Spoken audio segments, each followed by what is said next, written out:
This episode is brought to you by Google Gemini. With the Gemini app, you can talk live and have a real-time conversation with an AI assistant. It's great for all kinds of things, like if you want to practice for an upcoming interview, ask for advice on things to do in a new city, or brainstorm creative ideas. And by the way, this script was actually read by Gemini.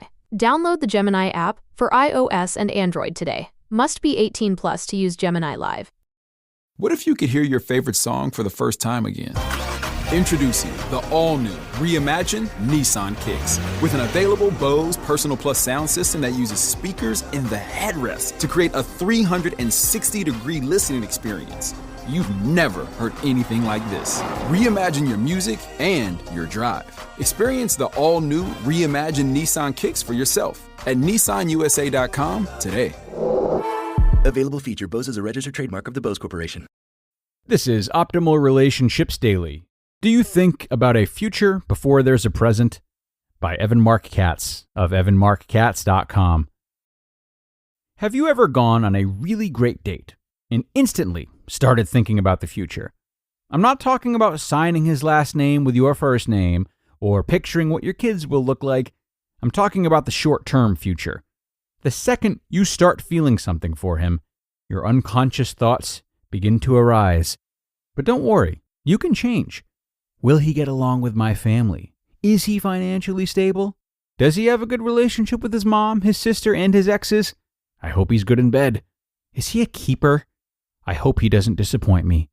Where is this going? I don't want to waste my time. Sorry if I just read your mind. It's just that I have women confessing this sort of thing to me all the time. Putting your future first is sabotaging your ability to form strong connections and causing you to get hurt unnecessarily. But don't worry, you can change.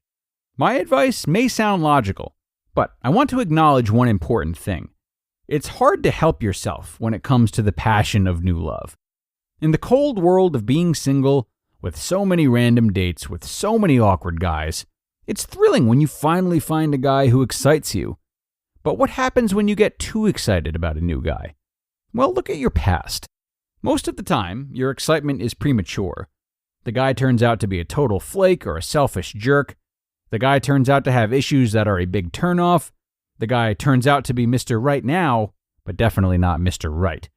You couldn't have known this on exciting date number 1. But history tells us that most of the time, things aren't as rosy as they seem. I feel very strongly that a man isn't real until he's your boyfriend. He has to be exclusive with you before you get too excited. Otherwise, you set yourself up for repeated heartbreaks. This post is to warn you about taking the opposite tack, assuming that things are going to go wrong sooner than later. It's not an unfair premise. 99 out of 100 guys are not your future husband. But what happens when you're going into the date with that mindset? The first thing you start thinking is, don't waste my time. And to protect yourself from investing your time in a guy who, statistically speaking, will probably not be your husband, you go into full interrogation mode. You start probing about his former relationships. You subtly feel around for a sense of his financial well-being. You hint or say outright that you're looking for something serious. All of which says to your date, I don't trust you, and I'm going to gather as much information as I can to weed you out before I invest any emotion in you. How's that for a statement to the new man you're seeing? Understand, I make no defense of men who are jerks or players or time wasters. But believe it or not, most men are out for a real relationship. They may date and date and date until they find the woman to whom they want to commit, but they really do want to build something. If you still think that trust is a bad idea when it comes to men, consider the plight of my client, Jessica. A 37-year-old lawyer from Chicago, Jessica had been burned by men too many times, which is how she found herself single for 11 years after her divorce. After dealing with multiple cases of infidelity, the hardest thing in the world for her to believe was that there were some truly nice men who would be loyal to her forever. As a result, Jessica came up with a whole set of rules she lived her life by. Do background checks on each new man to make sure he's on the up and up. Don't waste time with a man if he's not completely in love after a few weeks. Don't sleep with a man for at least 3 months, and so on. Well, guess what? Jessica's rules, designed to protect her, pushed every single guy away for 11 years. She thought that this just meant she hadn't met the right guy. What she hadn't considered is that the right guy probably wouldn't feel too good when dating a woman who treats him like a common criminal, who refuses to sleep with him, and who doesn't understand why he won't say "I love you" until he's really positive he means it. Jessica means well, but her methods are backfiring and preventing men from connecting to her. Which is why, no matter what your past experience is, it's always in your best interest to play it cool. Take it from a guy. You may think you're being smart by gathering information to protect yourself, but all it does is drive most men away.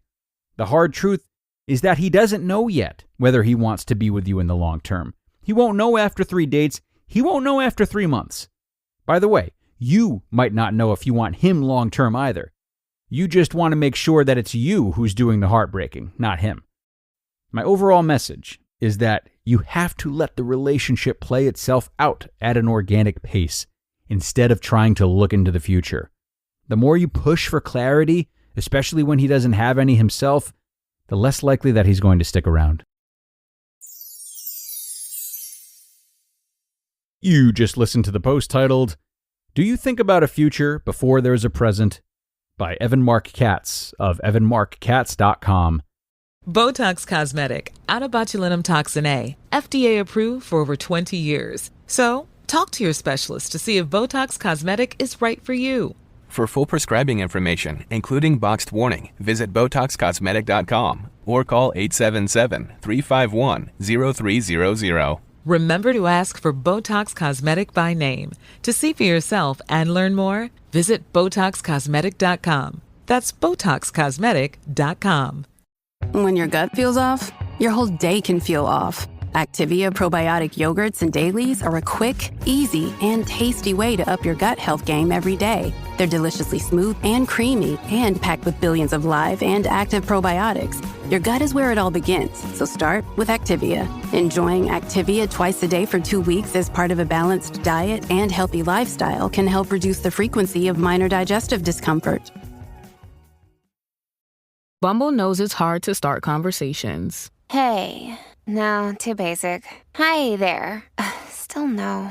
What about, hello, handsome? Ugh, who knew you could give yourself the ick? That's why Bumble is changing how you start conversations. You can now make the first move or not. With opening moves, you simply choose a question to be automatically sent to your matches. Then sit back and let your matches start the chat. Download Bumble and try it for yourself. Great post from Evan here today. Many thanks to him for that. What he's described here is how we might navigate relationship trauma, which may very well have started from outside of a relationship. And surprise, surprise, we tend to not do this very well.